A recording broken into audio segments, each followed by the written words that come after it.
الحمد لله نحمده ونستعينه ونستغفره ونعوذ بالله من شرور أنفسنا ومن سيئات أعمالنا من يهده الله فلا مضل له ومن يضلل فلا هادي له أعوذ بالله من الشيطان الرجيم بسم الله الرحمن الرحيم وَلَنَبْلُوَنَّكُمْ بِشَيْءٍ مِّنَ الْخَوْفِ وَالْجُوعِ وَنَقْصٍ مِّنَ الْأَمْوَالِ وَالْأَنفُسِ وَالثَّمَرَاتِ وَبَشِّرِ الصَّابِرِينَ الَّذِينَ إِذَا أَصَابَتْهُم مُّصِيبَةٌ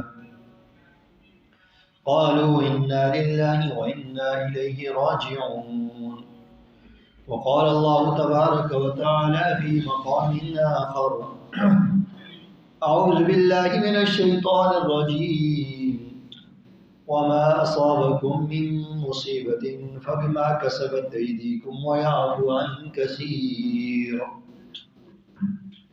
صدق الله العظيم. حضرات محترم، یہ دنیا دارالامتحان اور دارالآزمائش ہے. یہاں طوفان بھی آتے ہیں، زلزلے بھی آتے ہیں، انسان اس میں شہید بھی ہوتے ہیں، اس میں عمارتیں تباہ و برباد بھی ہوتی ہیں، اور اس میں انسان حوادثات کا شکار بھی ہو جاتا ہے. جس طرح خود ہمارے اس وطن کے اندر بھی زلزلہ بھی آیا اور سیلاب بھی آتے ہیں.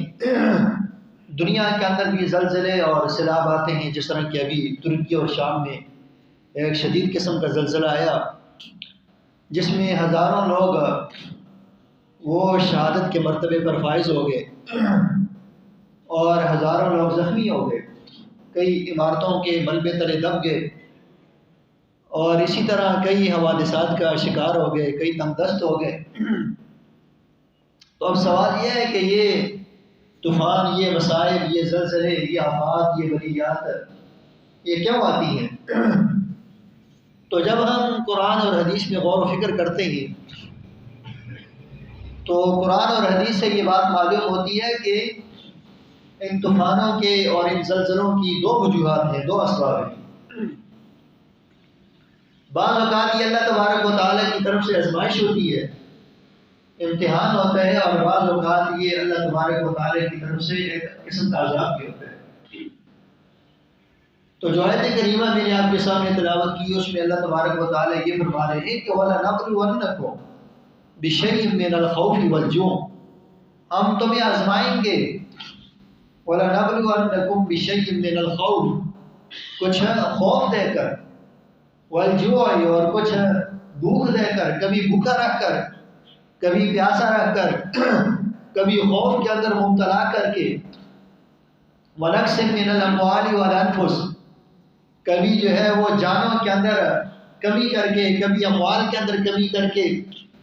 کبھی ایسا ہو جائے گا کہ تمہارا محبوب تم سے بچھڑ جائے گا، کبھی ایسا ہوگا کہ تمہارا والد تم سے جدا ہو جائے گا، کبھی تمہاری بیوی اس دار فانی سے کوچ کر جائے گی، کبھی تمہاری اولاد تم سے جدا ہو جائے گی، کبھی تمہارے محبوب تم سے بچھڑ جائیں گے، اور کبھی اموال کے اندر کمی کر کے اور ہنستے بستے گرانے جو ہے آفات کا شکار ہو جائیں گے. کبھی چلتا ہوا کاروبار بند ہو جائے گا، اور اسی طرح جو ہے وہ منڈی کے اندر کساد گزاری آ جائے گی. کبھی جو ہے وہ کسی آگ کے اندر سامان جل جائے گا، کبھی کوئی آفت اور کوئی آسمانی بجلی پڑ جائے گی.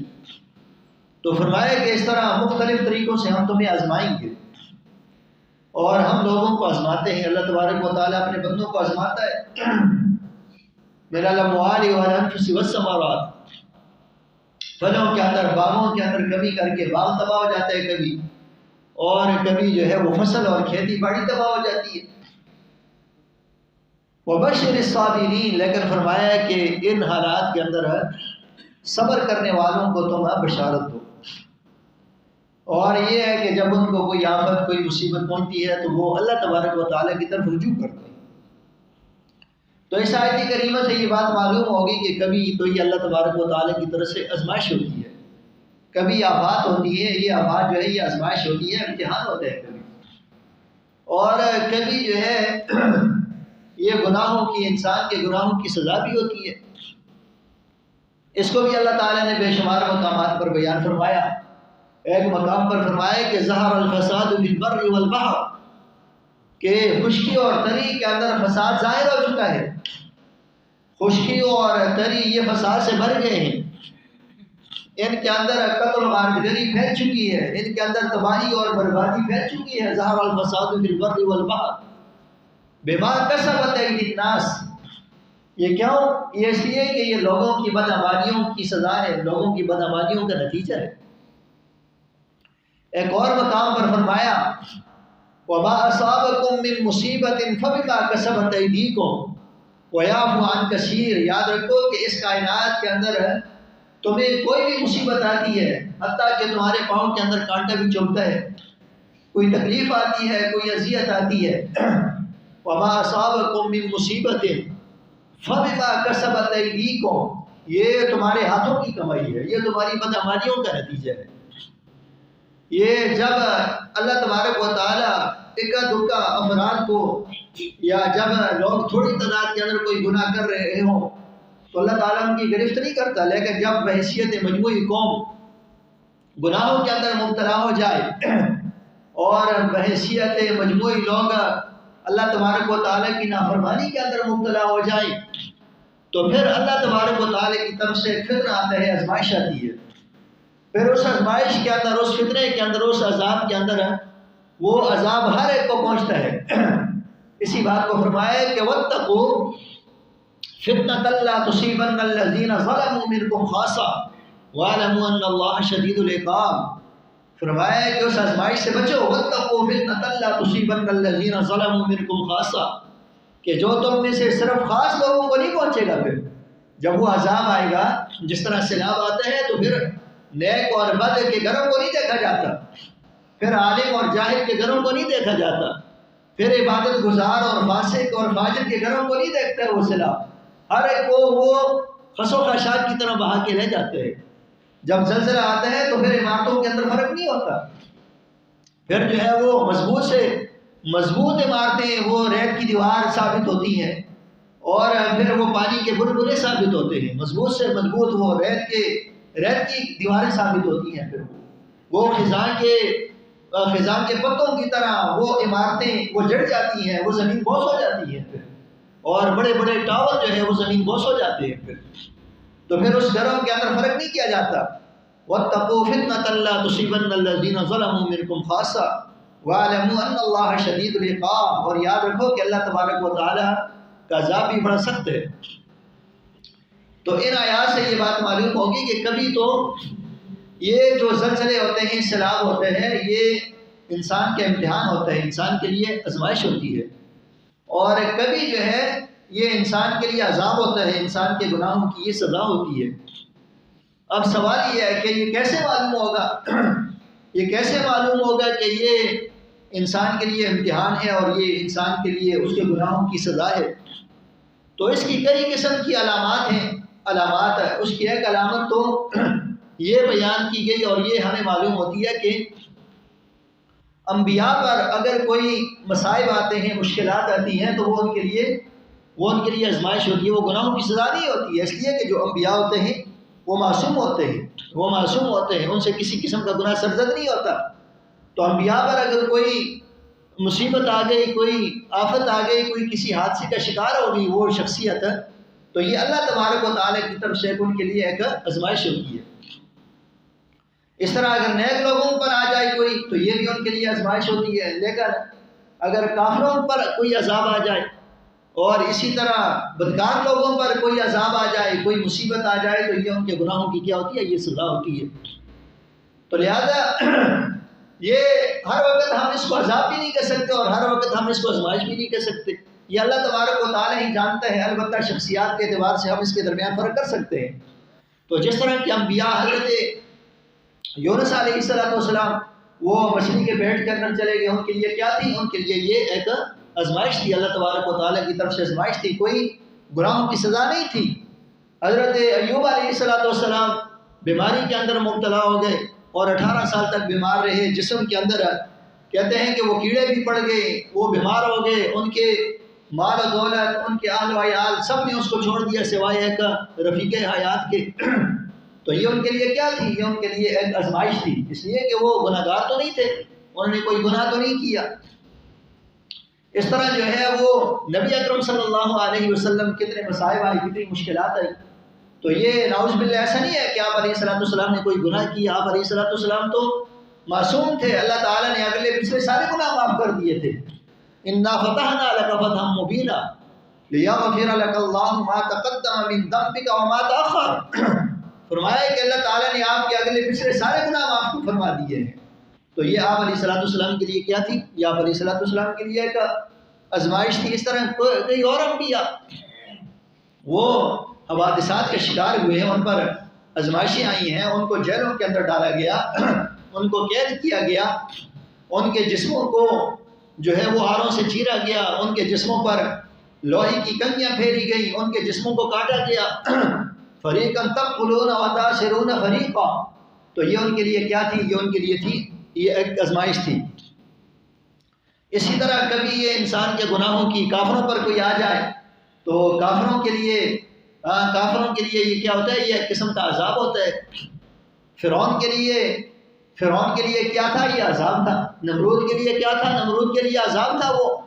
تو فرعون کی قوم پر جو عذاب آئے اور جس قسم کے عذابوں کا اللہ تعالیٰ نے قرآن کریم کے اندر ذکر کیا کہ جب حضرت موسیٰ علیہ السلام نے ان کو دعوت دی اور وہ قوم نہ سمجھی، بلکہ فرعون اس زمین کے اوپر خدا بن کر بیٹھا اور انا ربکم الاعلیٰ کا نعرہ لگا دیا اور لوگوں کو اپنا بندہ بنا دیا، غلام بنا دیا، اور لوگوں سے بیکار لیتا تھا اور لوگوں کو آپس میں لڑاتا تھا، اور بنی اسرائیل کے 70,000 بچوں کو اس نے قتل کر دیا اپنے اقتدار کو بچانے کے لیے۔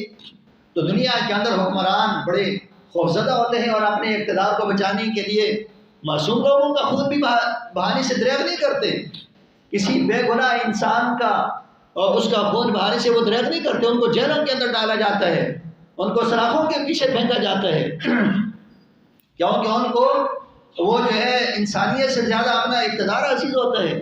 تو اس طرح فرعون نے 70,000 بنی اسرائیل کے بچوں کو قتل کر دیا اپنے اقتدار کو بچانے کے لیے، لیکن پھر اس کا بھی اقتدار نہیں بچ سکا، اس لیے کہ جب اللہ تبارک و تعالیٰ اقتدار کو چھین لینا چاہتا ہے تو پھر اس کے اقتدار کو کوئی بچا نہیں سکتا ہے۔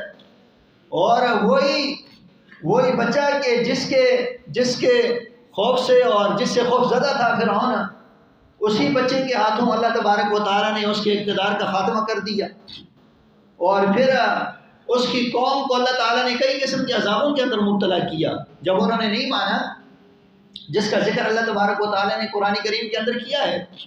فرمایا وَلَقَدْ أَخَذْنَا آلَ فِرْعَوْنَ بِالسِّنِينَ وَنَقْصٍ وَلَقَدْ أَخَذْنَا آلَ فِرْعَوْنَ بِالسِّنِينَ، کہ ہم نے آل فرعون کا مختلف قسم کے قحطوں کے اندر مبتلا کر دیا اور مختلف قسم کے عذابوں کے اندر مبتلا کر دیا۔ وہ کیا تھے؟ فرمایا فَأَرْسَلْنَا عَلَيْهِمُ الطُّوفَانَ وَالْجَرَادَ وَالْقُمَّلَ وَالضَّفَادِعَ وَالدَّمَ آيَاتٍ مُفَصَّلَاتٍ فَاسْتَكْبَرُوا وَكَانُوا قَوْمًا مُجْرِمِينَ۔ فَأَرْسَلْنَا عَلَيْهِمُ الطُّوفَانَ، ہم نے ان پر طوفان بھیجا، تو اللہ تبارک و تعالیٰ نے طوفان کے اندر مبتلا کر دیا۔ فَأَرْسَلْنَا عَلَيْهِمُ الطُّوفَانَ وَالْجَرَادَ، اور ان پر ٹڈیاں بھیجی، ٹڈیوں کے عذاب کے اندر اللہ تبارک و تعالیٰ نے ان کو مبتلا کر دیا۔ علیہم الجراد، فارسلنا علیہم الطوفان والجراد والقمل، قمل کہتے ہیں جوؤں کو، جوؤں کے عذاب کے اندر اللہ تبارک و تعالیٰ نے ان کو مبتلا کر دیا۔ والقمل والضفادع، اور مینڈکوں کے عذاب کے اندر مبتلا کر دیا۔ والدم، اور خون کے عذاب کے اندر اللہ نے ان کو مبتلا کر دیا۔ والدم، یہ کیا تھی؟ یہ ایک نشانیاں تھی کہ جب یہ لوگ وہ کھانا کھاتے تھے یا پانی پیتے تھے اور بالکل صاف اور شفاف پانی کا پیالہ لیا اور جو ہی اپنے منہ کے قریب کیا تو اس کے اندر جوئیں آ گئی، ان کے اندر اچانک مینڈکوں نے چھلانگ لگا دی، مینڈک آ جاتی تھی اس کے اندر، اور وہ صاف اور شفاف پانی کا پیالہ وہ خون آلود ہو جایا کرتا تھا، اس کے اندر خون آ جایا کرتا تھا۔ تو یہ کیا تھا؟ یہ اللہ تبارک و تعالیٰ کی طرف سے ان کے لیے کیا تھا؟ عذاب تھا۔ اس لیے کہ وہ متکبر لوگ تھے، اس لیے کہ وہ لوگ اللہ تبارک و تعالیٰ کے نافرمان تھے، وہ کفر پر جمے ہوئے تھے اور وہ کفر پر اڑے ہوئے تھے۔ اس لیے اللہ تبارک و تعالیٰ نے یہ نشانیاں اور یہ عذاب ان پر بھیجے اور ان عذابوں کو ان پر مسلط کر دیا۔ فَأَرْسَلْنَا عَلَيْهِمُ الطُّوفَانَ وَالْجَرَادَ وَالْقُمَّلَ وَالضَّفَادِعَ وَالدَّمَ آيَاتٍ مُفَصَّلَاتٍ فَاسْتَكْبَرُوا وَكَانُوا قَوْمًا مُجْرِمِينَ۔ انہوں نے کیا کیا؟ انہوں نے تکبر کیا اور یہ مجرم لوگ تھے۔ تو ایک تو یہ نشانی ہے کہ جب یہ کافروں پر یہ عذاب آتا ہے، کافروں پر آتا ہے تو یہ عذاب ہے، نافرمانوں پر آتا ہے تو یہ عذاب ہے، اور جب جو ہے انبیاء پر آئے، نیک لوگوں پر آئے تو یہ ان کی کیا ہوتی ہے؟ یہ ان کی آزمائش ہوتی ہے۔ ایک نشانی تو اس کی یہ ہے، اور دوسری نشانی اس کی یہ ہے کہ جب نافرمانوں پر یہ عذاب آتا ہے تو نافرمان لوگ مزید نافرمانی کے اندر بڑھتے چلے جاتے ہیں، وہ اس سے عبرت حاصل نہیں کرتے، وہ سدھرتے نہیں ہیں، وہ اپنے آپ کو سنوارتے نہیں ہیں، وہ اپنے گناہوں کو چھوڑتے نہیں ہیں۔ لیکن اللہ تبارک و تعالیٰ کے جو فرمانبردار بندے ہوتے ہیں، جب وہ عذاب کو دیکھتے ہیں تو استغفار کرتے ہیں، جب عذاب کو دیکھتے ہیں تو پھر اللہ تبارک و تعالیٰ کے عذابوں سے پناہ مانگتے ہیں، اس قسم کے عذابوں کو دیکھتے ہیں تو پھر اپنے گناہوں سے باز آ جاتے ہیں۔ یہ ایک نشانی ہے کہ ایک اچھا آدمی، مسلمان آدمی جس کے لیے آزمائش ہوتی ہے، وہ سنور جاتا ہے، اس کو عبرت حاصل ہو جاتی ہے، وہ متنبی ہو جاتا ہے۔ اور اللہ تبارک و تعالیٰ یہی فرما رہے ہیں نا کہ وَلَنُذِيقَنَّهُم مِّنَ الْعَذَابِ الْأَدْنَىٰ دُونَ الْعَذَابِ الْأَكْبَرِ لَعَلَّهُمْ يَرْجِعُونَ، کہ ہم ان لوگوں کو وَلَنُذِيقَنَّهُم مِّنَ الْعَذَابِ الْأَدْنَىٰ دُونَ الْعَذَابِ الْأَكْبَرِ، بڑے عذاب سے پہلے دنیا کے اندر چھوٹے چھوٹے عذابوں سے دوچار کریں گے۔ کبھی زلزلے آئیں گے، کبھی طوفان آئیں گے، کبھی سیلاب آئیں گے، کبھی جو ہے وہ آگ لگے گی، کبھی آسمانی بجلی گرے گی، چھوٹے چھوٹے عذابوں سے ہم ان کو مبتلا کریں گے، تاکہ کیوں؟ فرمایا کہ وَلَنُذِيقَنَّهُم مِّنَ الْعَذَابِ الْأَدْنَىٰ دُونَ الْعَذَابِ الْأَكْبَرِ لَعَلَّهُمْ يَرْجِعُونَ، تاکہ یہ لوگ لوٹ آئیں، جس گناہ کے راستے پر یہ چل رہے ہیں اور جس نافرمانی کے راستے پر یہ چل رہے ہیں، تاکہ اس نافرمانی کے راستے کو چھوڑ دیں، اس گناہوں کے راستے کو چھوڑ دیں، اس ظلم و ستم کے راستے کو چھوڑ دیں۔ تو بہرحال آج جو ترکی کے اندر یا شام کے اندر زلزلہ آیا ہے، یہ ہم تو فیصلہ نہیں کر سکتے، یہ تو اللہ تبارک و تعالیٰ کو معلوم ہے کہ یہ ایک آزمائش ہے یا یہ جو ہے ایک ان کے لیے عذاب ہے، یہ تو ہم فیصلہ نہیں کر سکتے، یہ اللہ تبارک و تعالیٰ کو معلوم ہے۔ البتہ وہاں جو ایک شدید زلزلہ آیا ہے، اور ایسا شدید زلزلہ کہ جس کی ویڈیوز آپ نے بھی دیکھی ہوں گی، جو دل دہلا دینے والا ہے اور آنکھوں سے آنسو جاری کر دینے والے ہیں، انسان کے دل کو چیر اور پھاڑ کر دینے والا ہے، انسان کے رونگٹے کھڑے کر دینے والا ہے، اور انسان کے دماغ کو معوف کر دینے والا ہے۔ اور ایسی داستانیں ہیں کہ انسان کے رونگٹے کھڑے ہو جاتے ہیں۔ وہاں پر یکدم اور ایک لمحے کے اندر جو بڑی بڑی عمارتیں تھیں وہ زمین بوس ہو گئی، اور جس طرح کہ میں نے کہا کہ پانی کے بلبلے وہ ثابت ہوئی ہیں، اور ریت کی دیواریں ثابت ہوئی ہیں، اور ان کے اندر ہزاروں لوگ لقمہ اجل بن گئے، اور ہزاروں لوگ وہ شدید زخمی ہو گئے، بے آسرا ہو گئے، جن کے پاس مکانات تھے ان کے مکانات تباہ ہو گئے، جن کے پاس کاروبار تھا ان کا کاروبار تباہ ہو گیا، اور اسی طرح لوگ اپنے محبوبوں سے بچھڑ گئے، اور ایسے جو ہے چھوٹے چھوٹے بچے، چھوٹی بچی جو ہے، نوزیدہ بچے، وہ اپنے پورے خاندان سے بچھڑ رہے، اس کا کوئی نہیں بچا، نہ اس کا والد بچا، نہ اس کی والدہ اس دنیا کے اندر رہی، اور نہ ہی اس کے بہن بھائی اس دنیا کے اندر رہے، بے آسرا ہو گئے، وہ سب بے آسرا ہو گئے، اور جن کے پاس جو لاکھ پتی تھے اور ارب پتی تھے وہ راتوں رات کیا ہو گئے؟ کنگال ہو گئے۔ اب وہ جو لوگ اپنی بڑی بڑی عمارتوں کے اندر رہتے تھے وہ سڑکوں پر رات گزارنے پر مجبور ہو گئے، جو دوسروں کو کھانا کھلاتے تھے دوسروں کے سامنے دستے سوال کرنے پر مجبور ہو گئے۔ اللہ تبارک و تعالیٰ ہمیں ہر قسم کے عذابوں سے محفوظ فرمائے۔ تو بہرحال یہ ان کے لیے ایک آزمائش ہے، ان کے لیے ایک امتحان ہے، یہ اللہ بہتر جانتا ہے، لیکن اس کے لیے اس میں ہمارے لیے کیا سبق ہے؟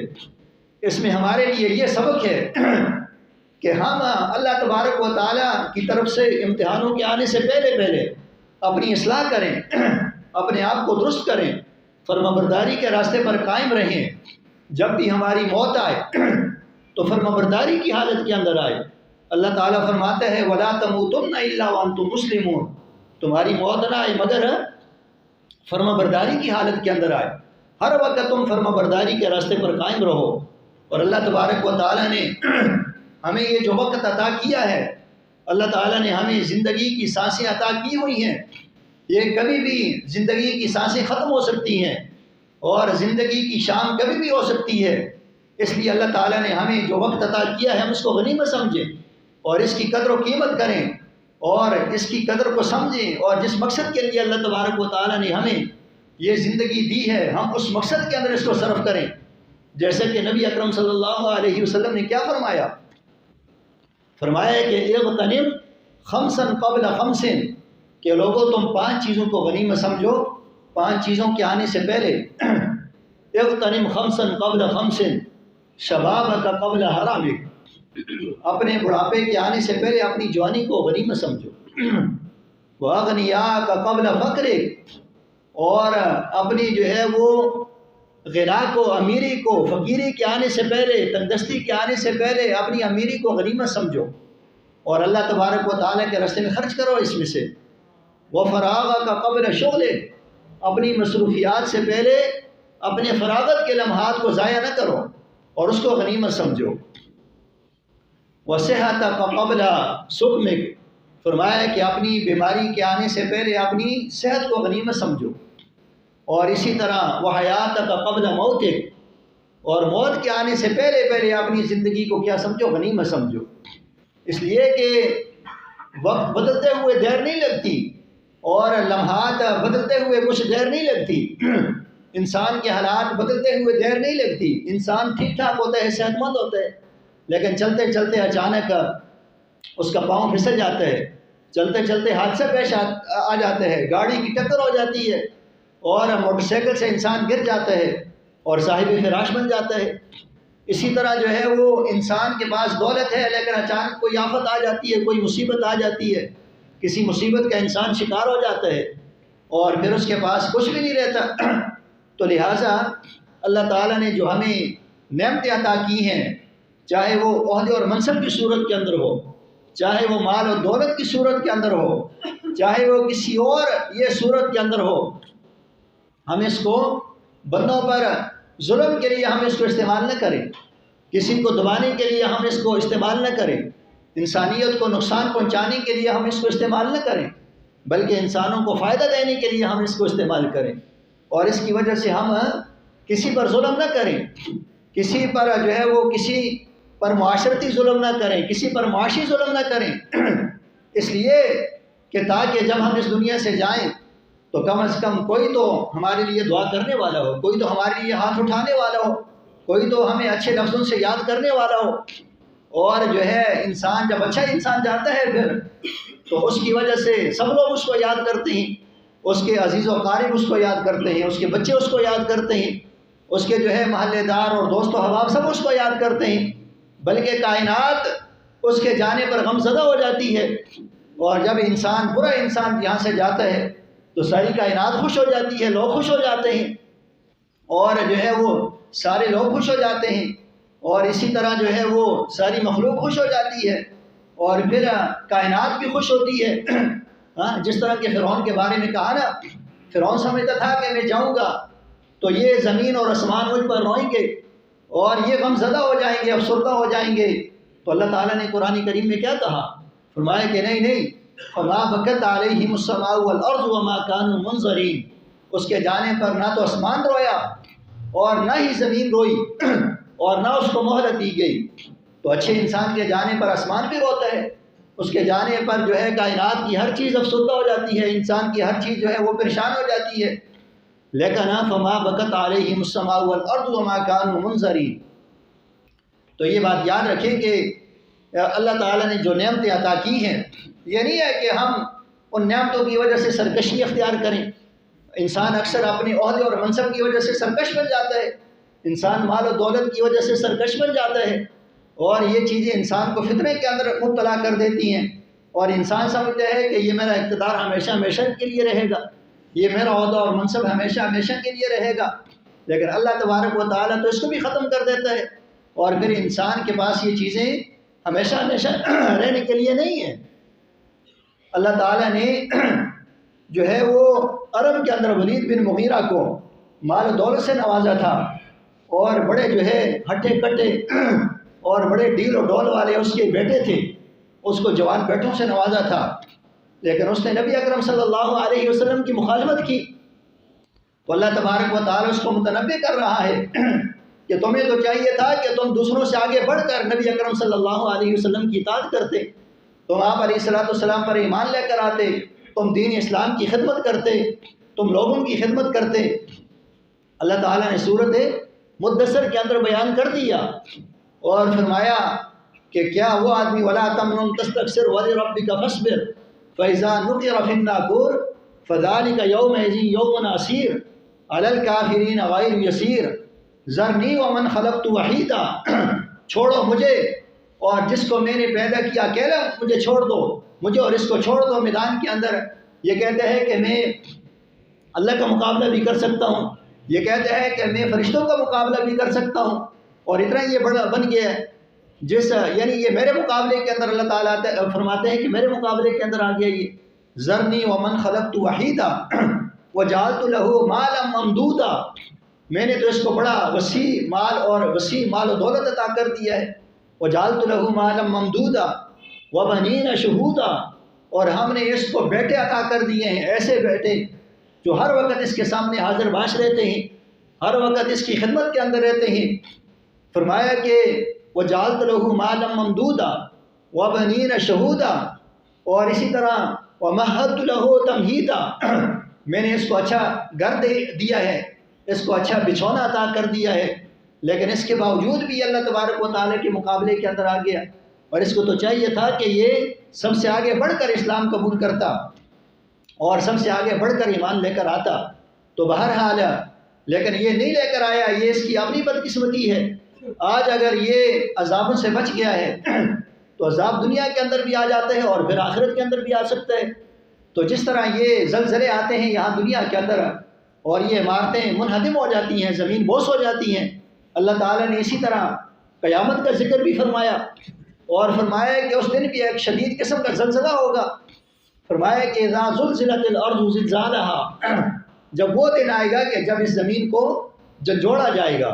اذا زلزلت الارض زلزالها واخرجت الارض اثقالها، یہ زمین جب جھنجھوڑی جائے گی اور جب اس کو شدید قسم کی حرکت دی جائے گی تو یہاں پر پھر کچھ بھی نہیں بچے گا، یہاں کی عمارتیں نہیں بچیں گی، اور یہاں کے درخت نہیں بچیں گے، اور یہاں کے انسان نہیں بچیں گے، پھر کوئی چیز نہیں بچے گی۔ اور اسی طرح صرف زمین نہیں بلکہ آسمان بھی نہیں بچے گا، سورج اور چاند بھی نہیں بچیں گے۔ اللہ تبارک و تعالیٰ نے قیامت کے مناظر کو بیان کیا ہے، وہ انشاءاللہ پھر کبھی آپ کے سامنے بیان کروں گا۔ تو بہرحال یہ تو اللہ تعالیٰ بہتر سمجھتے ہیں کہ یہ عذاب ہے ترکی یا شام میں آنے والا زلزلہ، ہمیں اپنے گناہوں کی معافی مانگنی چاہیے، اور لوگ پیشن گوئیاں کر رہے ہیں۔ اللہ تبارک و تعالیٰ ہمارے وطن کو بلکہ پوری دنیا کے انسانوں کو، ہم تو پوری دنیا کے انسانوں کے لیے دعا گو ہے کہ اللہ تبارک و تعالیٰ ہر انسان کو اپنے مصائب سے، اپنی آفات اور مشکلات سے محفوظ فرمائے۔ ہمیں بھی استغفار کے اندر بھی رہنا چاہیے، اللہ تعالیٰ سے دعا بھی مانگنی چاہیے، اور جو لوگ ترکی کے اندر یا شام کے اندر شہید ہو گئے ہیں ان کی بلندی درجات کے لیے ہمیں دعا بھی کرنی چاہیے۔ عملی طور پر ہم ان کے لیے کوئی مدد کر سکتے ہیں تو ان کی مدد بھی ہمیں کرنی چاہیے۔ یہ دراصل اپنے آپ کی مدد ہے، جو انسان دوسرے کے کام آتا ہے اللہ تبارک و تعالیٰ اس کی مدد کے لیے لوگوں کو مقرر